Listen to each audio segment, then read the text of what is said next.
Друзья, всем привет! Добро пожаловать на мой канал. С вами снова Наиль. И сегодня у нас пойдет речь не про дооснащение BMW E87, а про ремонт двигателя М45B16.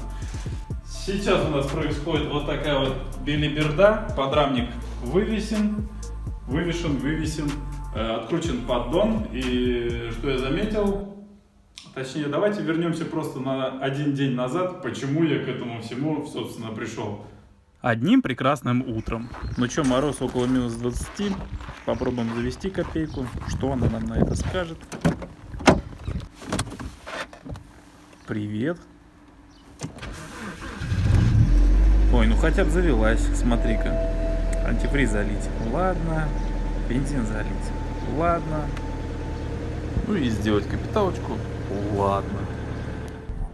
Попробуем еще раз. Может, все-таки показалось?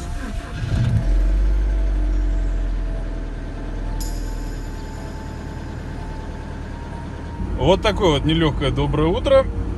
Тут уже мое очко жим-жим. BMW. Да, я сначала займусь салоном. Потом я уже буду заниматься твоим двигателем.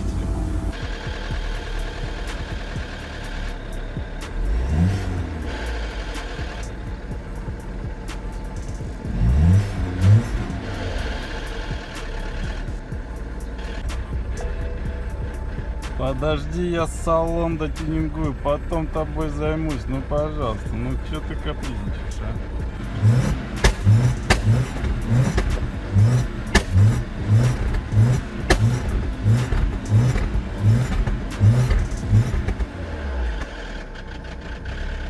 а? После 10-минутной работы двигатель у нас стал шептать, и никаких стуков, звуков, и давление масла появилось. В общем, излечился, якобы до первых, опять же, таких морозов, пока мотор не остыл. Это бензин кончился, короче. В общем, звуков никаких посторонних нету, двигатель нормально работает, никаких ошибок теперь не выдает. Нужно будет разобрать поддон, посмотреть, почему же у нас пропадает давление масла. Скорее всего, маслоприемник забился. И далее уже будем смотреть, поможет нам это или нет.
Оба-на!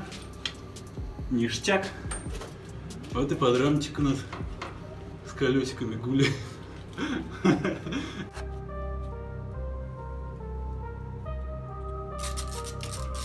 Две трубки охлаждения коробки передач будут мешать снятию поддона, поэтому сразу лучше их открутить и без проблем снять поддон.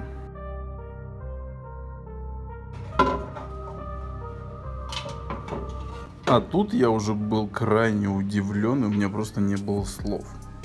Как такое количество планки натяжителя могло быть в поддоне? У меня что там, цепь вообще просто сама по себе гуляет? Но порадовало меня то, что в поддоне не было стружки. Абсолютно вообще нигде в двигателе я не увидел ни малейшего грамма стружки, даже в масляном фильтре. Это не может не радовать. Сетка маслоприемника в порядке, на N45 она у нас железная, но корпус все-таки дал трещину.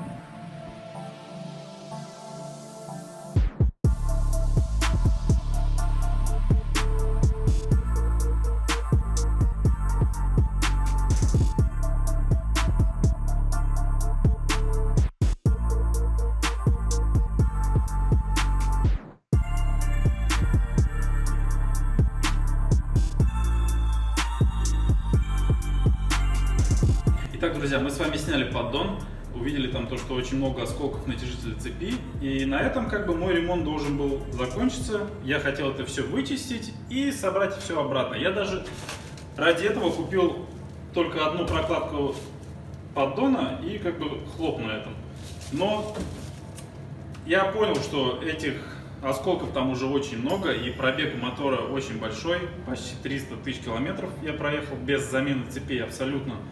И пора бы уже, наверное, заменить цепи и маслосъемные колпачки, вкладыши шатунов. Короче, прибегаем на полную капиталочку по ходу. Единственное, я, наверное, кольца на поршнях не буду менять, а все остальное, в принципе, наверное, по ТОшке заменю. Сейчас будем заказывать, получается, цепь, полностью весь ремкомплект цепи ГРМ. Ремкомплект цепи маслонасоса, там, кстати, две, да, цепи, еще есть нижняя. Кто-то мне посоветовал еще, Ильнур, спасибо тебе большое, он мне посоветовал поставить натяжитель цепи маслонасоса от N46. Просто в данном моторе N45B16 ее завода вообще в принципе нету, но предусмотрены отверстия, ну, так скажем, для того, чтобы закрепить этот натяжитель, уже есть отверстия. Нужно только придумать какие-то болты и все. Вот. Зато уже как бы я буду знать, то, что у меня там цепь не болтается, а всегда натянута, и как бы немножко душа, так скажем, будет спокойна. Вот. Что еще? Маслосъемные колпачки Victor Reinz посоветовали. Цепь посоветовали Swag фирму. Там идет оригинал, затертый или не затертый. Ну, короче, оригинальная цепь в итоге придет вместе с, весь комплект. Нижнюю цепь мне сказали, там типа без разницы, если тем более еще и натяжитель ставить, то в принципе без разницы какую ставить. Вот. Прокладка клапанной крышки пока не знаю, тоже вроде бы сказали, если КВКГ нормальный, то давить ничего не будет даже с самой почти что дешевой прокладкой клапанной крышки. Ну и в принципе ее не проблема, есть что поменять, если там потечет, взял, крутил, да поменял на нормальную. В общем, пока что на клапанной крышке экономим, точнее на прокладке. Прокладку поддона уж не скупился, Victor Reinz купил, потому что как бы туда очень сложно залезть. И вкладыши шатунные я пока не снимал, не смотрел на их состояние. Как бы стружки в моторе нету, но просто тупо уже пробег большой, и хотя бы шатунные вкладыши я, скорее всего, лучше поменяю. Тем самым как бы уже не буду ждать, а то сейчас, понимаете, я просто поменяю вот это вот все, и на старых вкладышах я просто буду ждать, пока у меня застучит мотор, я не знаю, и пока колено просто. Как бы я не хочу прощаться с коленвалом, поэтому пока что вкладыши шатунов пока что поменяю, и на этом пока что, наверное, все. Так что заказываем запчасти, подписываемся на канал, заказываем мне запчасти, подписываемся на канал, ставим лайки. Также у меня есть мой инстаграм, где-нибудь его здесь размещу, короче. Подписывайтесь, там я заранее выкладываю всякие новости, что по машине. Вот, допустим, как у меня пропало давление, я уже выкладывал в инстаграме, и эта тема уже там бурно так обсудилась в комментарии, поэтому подписывайтесь на инстаграм. Я там всякие распаковочки обычно делаю, я же дооснащатель, вот, в общем.